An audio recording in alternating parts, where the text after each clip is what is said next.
3,500 କରିକି ଆପଣମାନଙ୍କୁ କହିଥିଲା ଯେ ଆଜି ଉପସ୍ଥିତ ଅଛନ୍ତି ଆମର ପାଟି ଗ୍ରାମ ପଞ୍ଚାୟତର ବିଭିନ୍ନ ଗ୍ରାମରୁ ଆସିଥିବା ସମସ୍ତ ଭତ୍ତା ହିତାଧିକାରୀ। ଆପଣମାନଙ୍କର ମନେ ଥିବ ନିର୍ବାଚନ ସମୟରେ 2024 ସାଧାରଣ ନିର୍ବାଚନ ଗଲା। ଏହି ସାଧାରଣ ନିର୍ବାଚନରେ ବିଜେପି ଆପଣମାନଙ୍କୁ ନିର୍ବାଚନୀ ଇସ୍ତାହାରରେ ଭତ୍ତା ବଢ଼ାଇବା ପାଇଁ 3,000 ଏବଂ 3,500 କରିକି ଆପଣମାନଙ୍କୁ କହିଥିଲା ଯେ ଭତ୍ତା ଦିଆଯିବ ବୋଲି। ଏଇଟା ହେଉଛି ନିର୍ବାଚନୀ ଇସ୍ତାହାର ଥିଲା। ସରକାର ଆସିବା ପରେ ବିଜେପି ସରକାର ଆପଣମାନେ ଏଇ କମ୍ ଦିନ ଭିତରେ ଜାଣିଥିବେ ଯେଉଁ ଆମର ବଜେଟ୍ କଲା, ସେ ବଜେଟ୍ରେ ଏକ ଅଦ୍ଭୁତ ପ୍ରକାର ନିଷ୍ପତ୍ତି ସରକାର ନେଇଛନ୍ତି। ସେ ନିଷ୍ପତ୍ତି ହେଉଛି 80 ବର୍ଷ କିମ୍ବା 80 ବର୍ଷରୁ ଉର୍ଦ୍ଧ୍ୱ ଭିନ୍ନକ୍ଷମମାନଙ୍କର 80% କିମ୍ବା ଯେଉଁମାନଙ୍କର ତଦୁର୍ଦ୍ଧ୍ୱ ସେଇମାନେ ହିଁ କେବଳ 3,000 ଆଉ 3,500 ଟଙ୍କା 3,500 ଟଙ୍କା ପାଇବେ। କିନ୍ତୁ ଭତ୍ତା ଯେଉଁ ନିର୍ବାଚନୀ ଇସ୍ତାହାର ଥିଲା, ସେ ନିର୍ବାଚନୀ ଇସ୍ତାହାରରେ ସମସ୍ତଙ୍କୁ 3,000 3,500 କରିକି ଦିଆଯିବ ବୋଲି ଇସ୍ତାହାରରେ ଲେଖାଯାଇଥିଲା। ତେଣୁ ବର୍ତ୍ତମାନ ସୁଦ୍ଧା ମାନ୍ୟବର ଆମର ଯେଉଁ ପୂର୍ବତନ ମୁଖ୍ୟମନ୍ତ୍ରୀ ତଥା ଆପଣମାନଙ୍କର ଜନପ୍ରିୟ ନେତା, ବର୍ତ୍ତମାନ ବିରୋଧୀ ଦଳର ସେ ନେତା ଭାବରେ ଅଛନ୍ତି ମାନ୍ୟବର ଶ୍ରୀଯୁକ୍ତ ନବୀନ ପଟ୍ଟନାୟକ ତଥା ବିଜୁ ଜନତା ଦଳ ଏହାକୁ ଘୋର ବିରୋଧ କରୁଛି।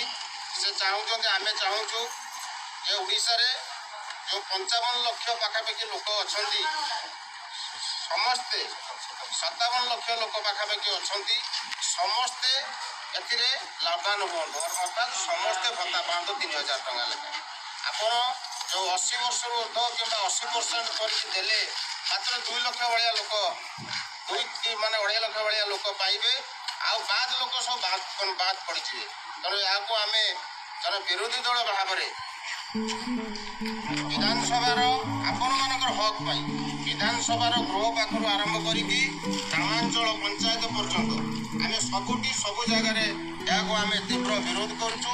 ଆମେ ଚାହୁଁଛୁ 55ରୁ 57 ଲକ୍ଷ ଲୋକ ଯେଉଁ ଅଛନ୍ତି ଭତ୍ତାଧିକାରୀ ସମସ୍ତେ ପାଆନ୍ତୁ। ଆପଣମାନେ ଜାଣିଛନ୍ତି 5ଟି ପ୍ରକାର ଆପଣମାନେ ଭତ୍ତା ପାଆନ୍ତୁ।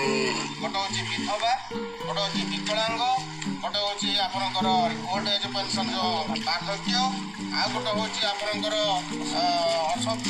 ଯେଉଁମାନେ ଅସହାୟ ମାନେ ଯେଉଁ ସ୍ୱାମୀ ପରିତ୍ୟକ୍ତା, ଆଉ ଗୋଟେ ହେଉଛି ଆପଣଙ୍କର ଯେଉଁମାନେ ଅନମ୍ୟାରେଡ୍ ଅବିବାହିତ, ଯେଉଁମାନେ ଆପଣମାନଙ୍କ ଭିତରୁ କିଏ ଯଦି ମହିଳା ଥିବେ 30 ବର୍ଷ ପରେ ସେମାନେ ମଧ୍ୟ ଭତ୍ତା ପାଉଛନ୍ତି। ଆମେ ଚାହୁଁଛୁ ସମସ୍ତେ ନବୀନ ବାବୁ ଯେମିତି ଆପଣମାନଙ୍କ ପାଇଁ 5 କୋଟି କେଟେର ପାଇଁ ସେ କରିଥିଲେ, ତେଣୁ ଆମେ ଯେଉଁ ବିରୋଧୀ ଦଳ ଭାବରେ ଆମେ ଏହି ଦାବି ଉପସ୍ଥାପନ କରୁଛୁ ସରକାରଙ୍କ ପାଖରେ, ସମସ୍ତଙ୍କୁ ଯଦି ଦିଆଯାଉଛି ସମସ୍ତଙ୍କୁ ଦିଆଯାଉ।